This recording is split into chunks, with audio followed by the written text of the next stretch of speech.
ভাই আপনার এলাকার লোক আসছে ভাই, আপনার খুঁজে পাইতেছে না। হ্যাঁ আচ্ছা আমি আপনাকে বলি, আমি মিজানকে পেয়েছি আপনাদের মাধ্যমে, যার জন্য আমাদের দেশে হাজারো মিজান আছে। এক মিজান তৈরি করে দিচ্ছেন চাঁদপুরে, এটার জন্য আপনাদের কাছে চিরকৃতজ্ঞ।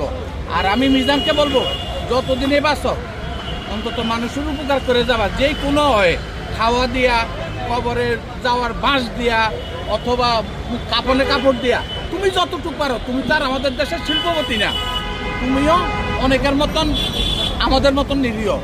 তা আমি তোমার দীর্ঘায়ু কামনা করি এবং তোমার প্রতি কথা থাকবে, তুমি মানুষের উপকার করার জন্য চেষ্টা করতেছো, আল্লাহ তোমাকে সেই তৌফিক দান করুন। জি জি আঙ্কেল, আপনি কি করেন? বাবা আমি দীর্ঘদিন প্রবাসে ছিলাম, বাংলাদেশে এখন আমি আসছি, আইসা এখন আপাতত বলে রিটায়ার্ড বললে হয়। আমি আসলে যাই ইনকাম করেছি জীবনে ওইটা দিয়েই এখন চলতেছি, আমার কোনো কাজ নেই, ব্যক্তিগত কোনো আপাতত আমার কোনো কাজ কারবার ব্যবসা বাণিজ্য নেই। আমি আছি, ভালো আছি, আল্লাহ আমাকে চালাচ্ছে। আপনি তো মিজান ভাই খাবার